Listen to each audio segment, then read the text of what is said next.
Yes, and Rock Circus is backstage at Pittsburgh Pavilion with a guitar virtuoso from Dragonforce, Herman Li. It's a pleasure. Thanks for coming on the show, man. I understand you have a new album coming out, and you are all psyched up for that. They sent me your last album. I thought that was the current one, just because. And then I went online and found out you're coming out with Ultra Beatdown. That's the one, yeah. We spent, I don't know, a year and a half writing songs, 7 months of that, 7 months of it is recording. So it actually took us a really long time to do this album. I think that's the hardest album we've done. Yeah, you are a very intricate and complex band with your music. I mean, like I said, you're out there with like John Petrucci, Steve Vai and all them guys. And, you know it. I'm not sure I'm that good, but... You're right. But you guys actually get to produce your own album, so did you think maybe that held you back a little this time to take so long, or is that just a part of the process for you guys? Self-production, I think, definitely makes a band take longer to make an album, because, it's our thing, and we've got to look after it until the end, and every little bits and bits we're going to fix if it's not good enough. So I think it's easier working with another producer, just doing the whole thing. But they're there just to finish the project so we can do another one, right? Yeah. It's very hard for us to let it go. Basically the album is not finished until there really is not a single second left. Yeah. You're fine tuning it just down to that last wire. So how did you? I read in an interview you said the band never likes to repeat anything that they've done previously. So how did you approach this album as opposed to your last one, Human Rampage? I mean, obviously, you're going to keep the same style all the time. Not repeat doesn't mean we're going to play rap in the next album. No, obviously. For the stupid people out there that don't understand. But it's to add new things to it and take out things that we have repeated too much, say on the previous albums, and then replace it with something. So you still have all the core elements that we've always been doing, but add new things and changes and how to make it more dynamic. In Human Rampage, the last album, which is definitely a shred song, it's fast all the way through. Yeah. This time we really have loads of different tempos and we're soloing over different sections. The singing is really, I think the singing is another level compared to the previous album. Yeah, he does well. That's why he's your singer. Now, how do you guys work out leads between you and Sam? I mean, is there ever a battle between you guys, or I'm gonna take it here, you take it there? 'Cause it seems like you both usually get a lead break in the song. Or does it just come naturally? It's still booklet, We call it the Book of Hate, okay? Because it's everything about the album. What's the album title going to be called? What's the song titles? What guitar, what isn't. And there's a part where it says who does what solo. So every single song laid out of the album, and we choose and say, well, I did solo that, and that. So we don't play the same time solo each song. So we've got different kind of sections. We definitely work it out who's going to do what, and we work together. Yeah, that's the key, huh? Yeah. That's the key. Now, when you were recording this album, was there any snafus where you came up on, where there was a glitch, or you couldn't get past something, or does it just all come good for you? No, we go through everything. We don't leave anything out. It's perfection. We're perfectionists. Of course, I mean, there's still things we can change, but I think that's more of an artistic thing, which means it's not wrong, it's not right. Depends, what you feel like. And how you can tap into that. So those are the hardest things to get through, to make the right decision. Because say if someone's playing a wrong note, it's a wrong note. There's no right or wrong. That's wrong. Doesn't feel the chord and all that. But artistic stuff is very difficult to. You need to listen to it loads of times and months. What's the longest time you've held one single bar chord in a song? So usually you're not more than 1/16th of a second. I mean, you guys are rampant with the solo on the guitars. Oh, I don't know. Chords are easy, but I mean, I've spent 16 hours on one guitar solo. Even though probably the first take was as good as the last one. But you recorded this in London, the new one. Yeah.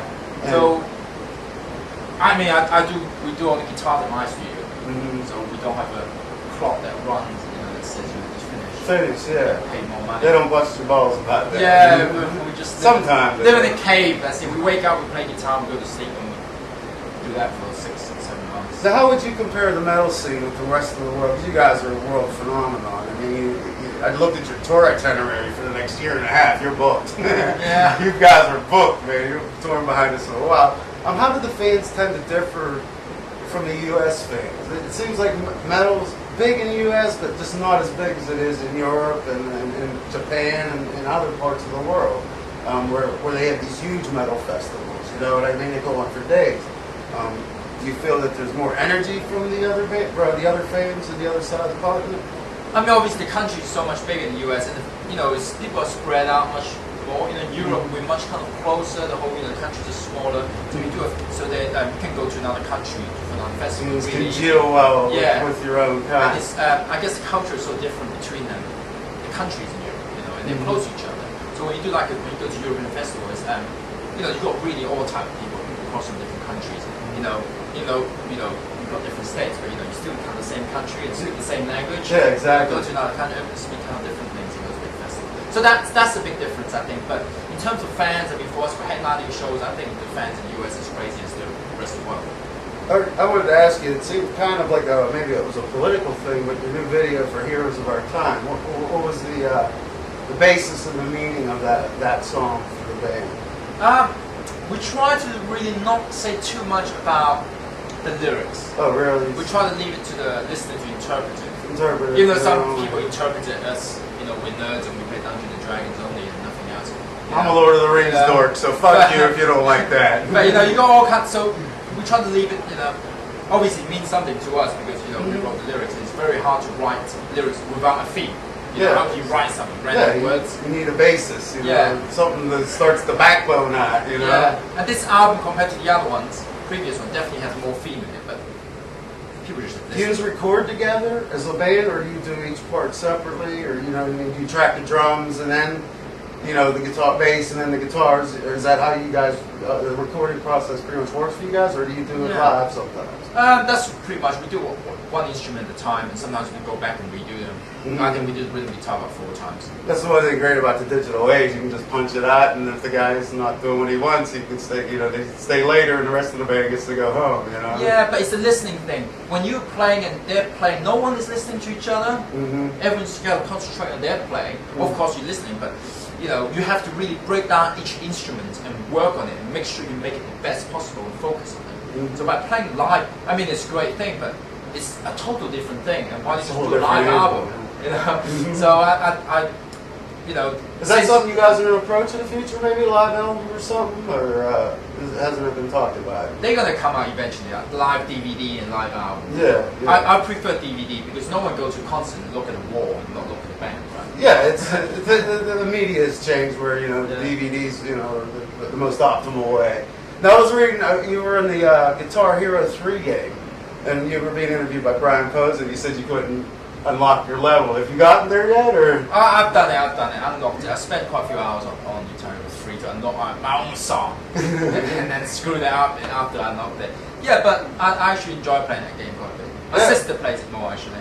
Yeah, it's a different animal than playing the guitar, though. It's would you compare it as close? I never played Guitar Hero. I'm a guitar player myself, but I've never played Guitar Hero. So, it's just you just look at the 5 buttons and you're like, the better you are at the guitar, I think the harder it is. Yeah, because you're used to the theory, the dynamics of the tangents within the framework. It's not 5 buttons, Yeah. But I'd like to thank you for your time, man. Good luck with the tour, with the new album. I'm sure it's going to be a big success all over the world.